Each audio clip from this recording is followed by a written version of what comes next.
What if I told you there is a way to satisfy your sweet tooth without turning on the oven? That's what these no-bake chocolate cookies are all about.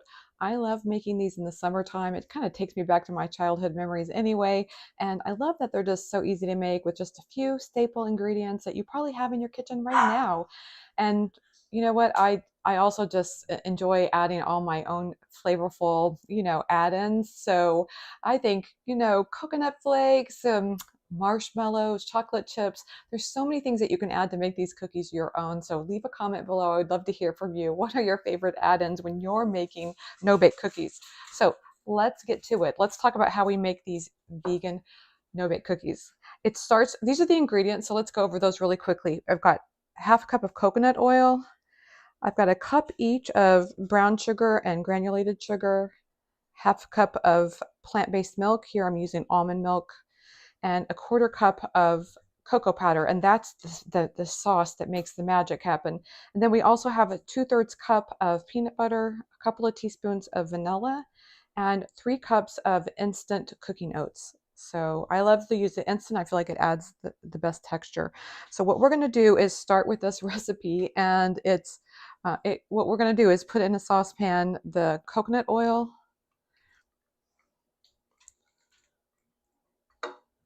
And to that, I'm going to go ahead and just turn the heat up, and I'm going to add the brown sugar. This is just loosely packed, by the way. I'm not packing it with, sometimes you can really pack the brown sugar. I'm just loosely packed.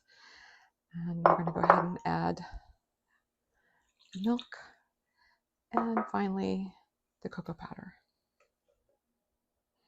And we're going to give that a stir.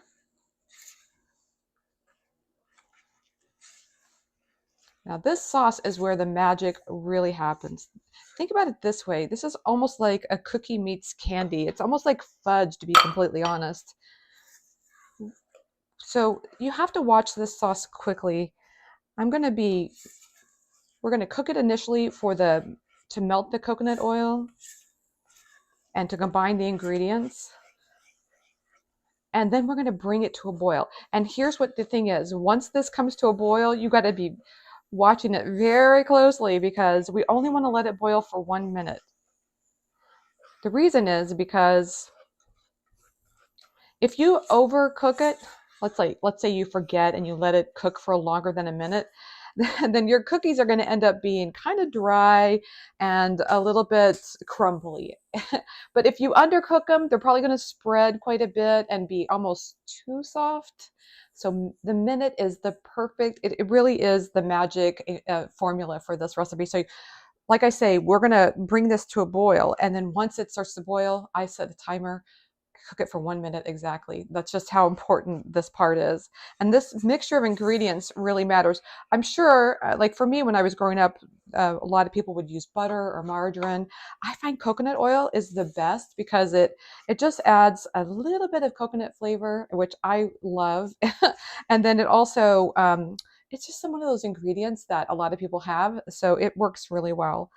Let me just get these other things out of the way. The other thing I like to do is I like to have a pan ready. So line a pan with parchment paper at this point. While you're waiting for the boil to happen, you can go ahead and line a pan with parchment paper, because once this recipe comes together, it's good to be ready to put it onto the pan right away. In fact, oftentimes I'll have actually 2 of these pans ready, because this batch makes quite a bit of cookies, which is nice. I love that. Hi, Jennifer. It's been a long time. How are you doing? I hope everything's going well for you. Do you make no-bake cookies in Scotland? I'm curious about that. I don't know if that's like an American thing or not.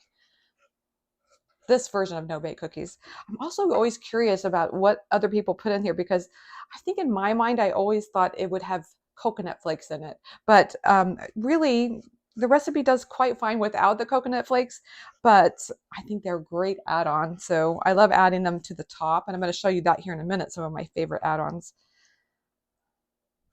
This is getting ready. You can tell that it's the ingredients have all come together quite nicely. So I'm going to quit stirring it. That's going to help it come to a boil more quickly. And then, always waiting for things to boil It seems like it's common in the kitchen, but this is one of these recipes that you kind of want to stand over. You don't really want to run off, which is what my tendency would be. But on this one, I always try to stay close to the kitchen so I can see what's happening. But yeah, this reminds me, I can remember the first time I made this recipe. I want to say I was probably around 10 or 11, and I fell in love with these cookies. They're so good and so easy to make. And I just was just enthralled with how tasty they are, because there's something about the combination of peanut butter and oatmeal and oats, I mean, and you know, just chocolate. It's just a great flavor combination. So I found myself going to it a lot. Let's talk about some of the flavors that we can add to this. So I love marshmallows. Marshmallows and chocolate just go together hand in hand. And what I did is I took these are vegan marshmallows, and you can see, rather than having many marshmallows, what I did is I just cut them up into little pieces, and then I will not put them in because they'll melt, and I'll actually just put them on top rather than like as I just made the cookies. I'm going to put them on top. I'll show you here in 1 second. Like I said before, coconut flakes are another great, you can add them into the batter itself, but I like sprinkling them over the top just to give it a little bit of coconut crunch and the coconut flavor.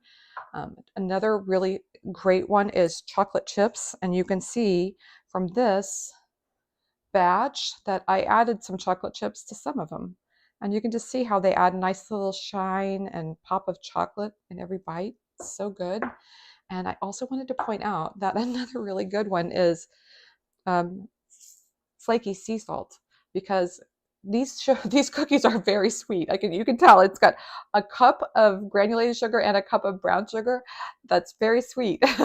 So adding a little bit of coarse sea salt on top once the cookies are done, oh, so good, and looks kind of makes these childhood cookies grow up just a little bit. You know, they look all grown up. Let's see what Jennifer says. Jennifer says these look yummy. Yes, they are just delicious. I think they're just one of my favorite summertime cookies, especially when you're trying, you know, not to turn the oven on because it's so hot outside, and maybe you've got people coming over. These cookies are perfect for when you've got people coming over. And the next ingredient we're going to add is 2/3 cup of peanut butter. And what I'm using here is natural, but you can easily use homogenized peanut butter, the creamy kind, or you can also, I mean, if you like a little crunch in your cookie, adding the crunchy peanut butter is wonderful because it just has the perfect, delicious texture. But you can see this is the natural peanut butter. So sometimes I worry it's going to be a little bit on the runny side. So I'm always nervous when I'm using natural peanut butter when I'm baking. But so far I've had really good luck. And I would comment that this is from the bottom of the peanut butter bowl, so jar. So it has some thicker parts to it. So maybe that's going to help it. And then I use, this is 3 cups of instant oats. Now, if you have gluten issues, you can always make sure that your oats are gluten-free, and all your ingredients, if they're gluten-free, then these are just naturally a gluten-free cookie. So what I love about that is that if you're having some folks over and you're worried about serving things, and you want to make sure there are people that are coming that may be gluten-free, you don't know, maybe, you know, this is a great way. This is a great recipe because of that. But anyway, I use instant oats. I find the texture is just the best. If you, let's just say you're making these cookies and you don't have any instant oats, all you have is rolled oats. My tip to you would be, before you measure it out, go ahead and just put it in the food processor and run it in the food processor for about, you know, 10 to 20 seconds, short bursts. Try to get it to the point where it's, you know, just a little bit broken down. Basically, that's what instant oats are anyway. They're just a little bit further processed than rolled oats. So that would work for you. Now, I see we have some action going on here. Looky here. Are we going to call this? I'm going to call this boiling. So I'm going to say, hey Siri, set the timer for 1 minute. Okay, we are now in action here. We are ready. Like I say, the magic here is that 1 minute time mark. You don't want to go any further than that, because what this is doing is dissolving the sugar that you put in there. And that's an important step, obviously, but you also don't want to overdo it. And it's so easy. If you're like me, you're like, I don't know if I can trust this. This looks a little bit runny still. I think I might have to cook it a little bit longer. But I always say, just trust the recipe. This is one of those age-old recipes that's been around for a long time. So just trust the recipe. Everything is going to be fine. The other thing I'd like to point out is this is another recipe that doesn't really require a lot of fancy equipment, as you can see.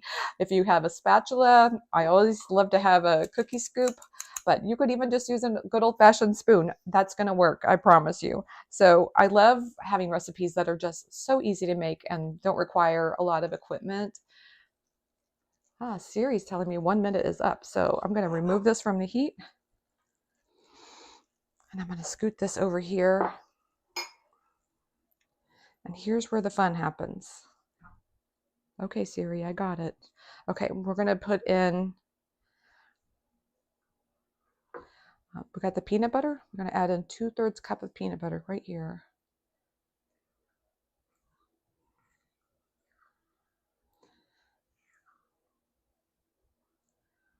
Okay, and I'm going to give that a stir. Because this mixture is so hot, it really does help soften that peanut butter and help it just spread throughout. And I'm going to add 2 teaspoons of vanilla. And we're just going to stir that together until we don't have clumps of peanut butter. That's the hard part, is you can kind of see as I stir this, you can see there's clumps of peanut butter still. I just want to stir this until it's nice and smooth. Smooth, that is the key. Well, again, it comes down to like just about any recipe. We want everybody to have a consistent bite. So if you don't get the peanut butter spread throughout, you might find somebody who gets a big clump of peanut butter in their cookie and some other people who don't get as much peanut butter flavor. So that's the way I like to look at it. And if you have a problem with peanut butter, no worries. You can always try other ingredients like almond butter or cashew butter. Another great one would, if you have a nut allergy, you could just use sun butter. That would work just fine. So you've got so many options. This recipe is so versatile. Okay, I think we're good. I think we've got, looks like everything is coming together. It's fairly consistent. So here comes the fun part. We're going to add in the oats. I'm going to get this out of the way. This is 3 cups of instant oats going in. Okay, I always kind of fold this in because that way you don't send the oatmeal flying across the kitchen.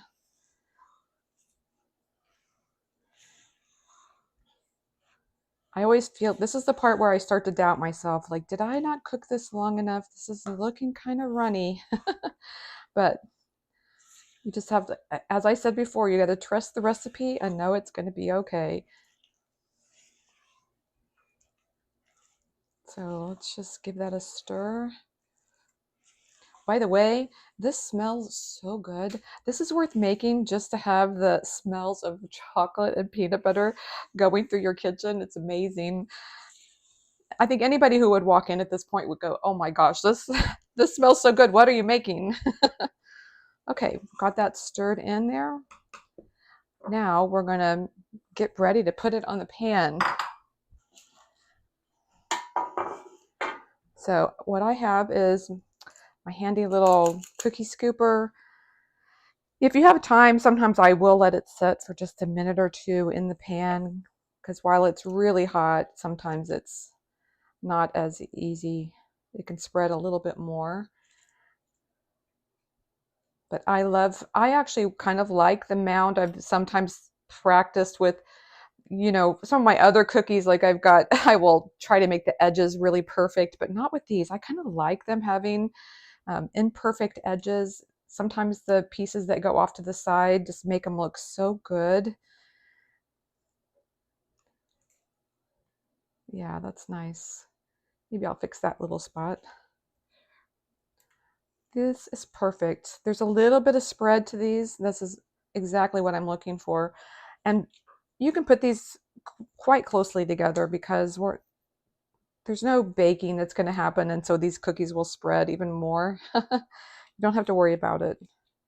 They can get right next to each other on the pan. Okay, now I'm going to show you how I do the add-ins. I'm going to get that over there. So what I like to do for add-ins is just add them in. So here's a few this one's going to be like a Rocky Road version, I guess, and we'll put a few marshmallows in here. How does that look? And this one, we can put chocolate chips. It is quite hot, so you want to try not to touch it too much with your fingers, but I just kind of put it in there and tap it in. You can add little bits of coconut flakes on top. How does that look? And maybe just tap it so it stays in. And then the other option I have here is just a little bit of this flaky sea salt.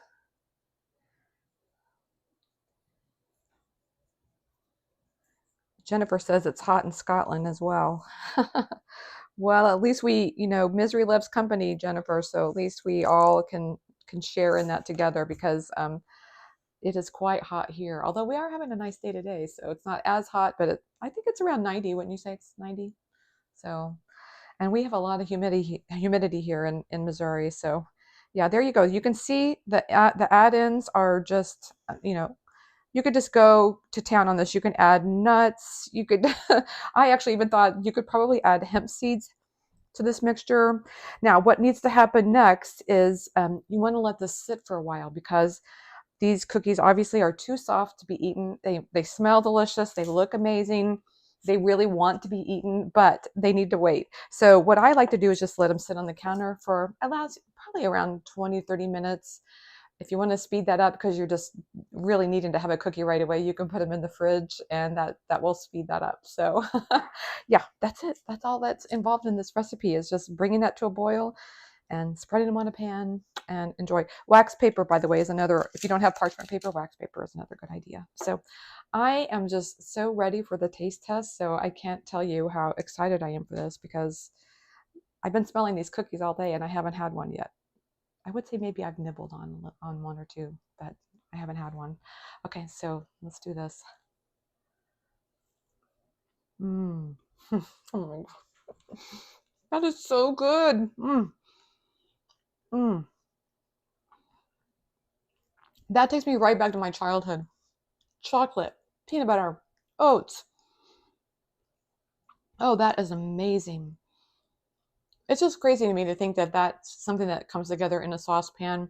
It has texture to it, like as a baked cookie would. I just love it. Love it so much. It's so good. And this is something you could serve at a party. Definitely. I think it's going to be the first thing that disappears. When you serve this, people will flock to them and they will disappear quickly. That's just how good they are. Yes, love it. So good. Yes, please leave a comment. Let me know. Are you team marshmallow, team coconuts, or chocolate chips? I need to hear from you. What is your favorite add-in to no bake cookies? Well, thank you so much for joining me in my kitchen today. I always have a good time with you. So much fun baking and not baking with you. And yes, if you like today's recipe, I would love it if you would give it a thumbs up and subscribe for more recipes coming your way every week. Mm. Mm.